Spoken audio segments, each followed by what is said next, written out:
À vous, heureuse. Merci. C'est votre rubrique. On vous écoute. Parfait. Mais vous savez quand même que lorsqu'on boit une tisane, Oui. que ce soit une décoction de plantes ou mâcher une racine, Oui. c'est tellement courant chez nous pour se soigner. C'est comme si les médicaments de la médecine moderne ne jouent plus leur rôle comme il se doit. Mais les citoyens béninois ont quand même ce penchant-là pour les plantes médicinales. Et il faut qu'on en parle parce que ça a également des risques. Et quand est-ce qu'il y a des risques? Je nous invite à suivre cet élément que nous avons réalisé sur les bienfaits de la feuille de papaye. Le papayer, son nom scientifique, Carica papaya. C'est une plante d'origine Amérique tropicale. Sa culture, très répandue au Bénin, se fait partout, notamment dans les régions du sud. Le papayer est surtout connu pour ses fruits, mais aux allures du palmier, toutes les parties de cette plante peuvent être utilisées. C'est le cas des feuilles de papayer, très utiles pour la santé. Quand vous prenez, vous triturez les feuilles du papayer et vous triturez bien un verre bambou le matin, ça nettoie les déchets du côlon.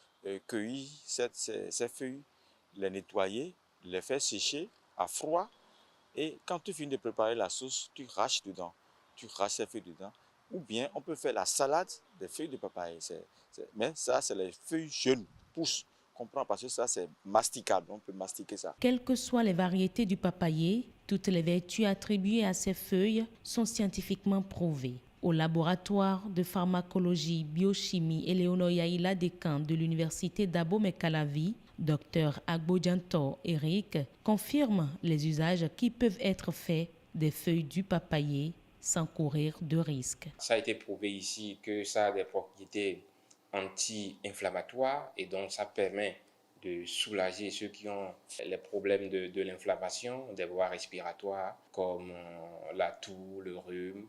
Et donc, on a aussi prouvé ici que ces feuilles de Carica papaya sont douées de propriétés antioxydantes. Les feuilles de papayer, jeunes ou sèches, sont de réels remèdes pour la santé, mais ne peuvent être conseillées à tous. Eh bien voilà, docteur Eric Agbodjantor, physiologiste pharmacologue, nous sommes avec vous. On vous a vu à travers le reportage. Vous nous parliez des feuilles, des bienfaits des feuilles de papayer, prouvées, certifiées par votre laboratoire. Est-ce que toutes les plantes médicinales ont leur efficacité est prouvée scientifiquement aujourd'hui? Merci, Madame la journaliste. Non. Non. Aujourd'hui, nous avons déjà quand même beaucoup de plantes dont l'efficacité a été prouvée par des études scientifiques rigoureuses et approfondies. Et il y a beaucoup d'autres plantes qui n'ont pas encore été évaluées. Il y a beaucoup d'autres plantes qui n'ont pas encore été évaluées. Maintenant, aujourd'hui, quand est-ce qu'on peut dire la plante médicinale peut être nuisible à la santé? Tout est dans la manière de l'utiliser. D'accord.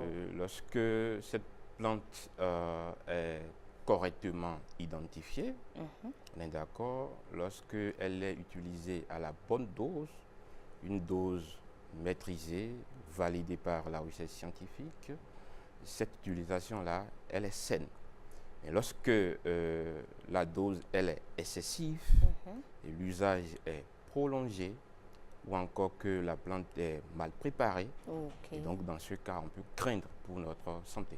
Mais s'il en est ainsi, est-ce à dire que tel que ça se fait actuellement, on ne doit pas utiliser les plantes ainsi où on va au champ, on va chercher des herbes qui sont des plantes médicinales, bien sûr, on prépare sa tisane et on boit.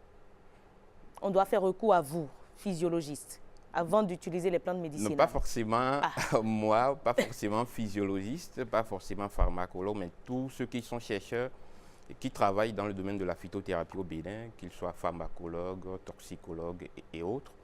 Juste pour dire que la science permet quand même d'encadrer l'utilisation de ces plantes médicinales. Nous apportons de la lumière sur les doses à respecter pour éviter les intoxications liées à l'utilisation des plantes médicinales. D'accord, mais lorsqu'on parle de ces mélanges-là que nous faisons très souvent, est-ce que cela présente des risques à proprement parler? Évidemment, parce que les mélanges Parce que quand de je plantes. prends, ne serait-ce que pour le paludisme, par exemple, vous allez chez la bonne dame, la vendeuse des plantes médicinales, elle choisit telle, elle a la recette et elle vous fait le choix, vous partez avec. Et tout ça rentre dans la marmite pour être consommé. Vous avez parfaitement raison. Mais ce que je voudrais peut-être dire à ce niveau, c'est que lorsque vous avez des mélanges de plantes, ces mélanges peuvent provoquer des interactions imprévisibles, renforçant la toxicité et donc être nuisibles pour la santé du consommateur. Interaction imprévisible. Vous voyez, lorsque vous mélangez des plantes, Oui. chaque plante apporte des éléments assez spécifiques. OK. Le mélange de ces éléments, si ça ne devrait pas être mélangé comme cela devrait être, alors ça peut être un risque pour la santé. Aujourd'hui, C'est important alors de savoir qu'il faut mettre ensemble. en fait, c'est ça. Et Évidemment. aussi, le dosage est aussi important. Évidemment. Donc, on doit forcément éviter le mélange hasardeux Hasardeux. de certaines plantes médicinales. Très bien. Aujourd'hui, c'est la semaine carrément, je dirais, de célébrer nos religions traditionnelles, de célébrer également les plantes. Les plantes seront tellement utilisées en cette période-ci Bien sûr. par nos prêtres et prêtresses vaudous.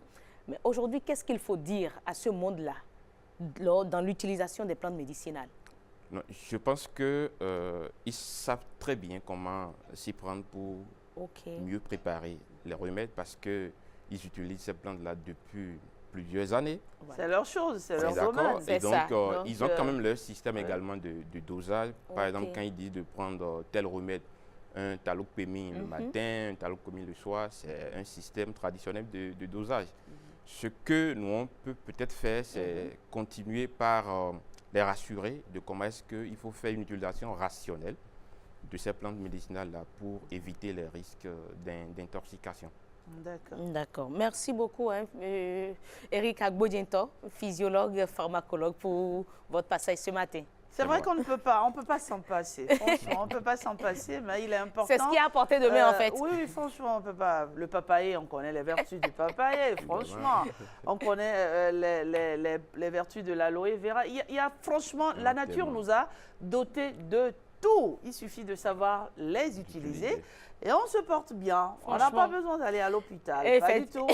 Mais on aura un autre moment pour parler de cette collaboration-là aujourd'hui entre nos tradithérapeutes et vous, hommes de la science, pour sauver les populations. Exactement. Ouais, Merci, ma chère heureuse d'Alain. C'est On se moi. retrouve demain pour une autre Bien thématique. sûr. Merci à vous, Merci. cher monsieur. Merci d'être passé.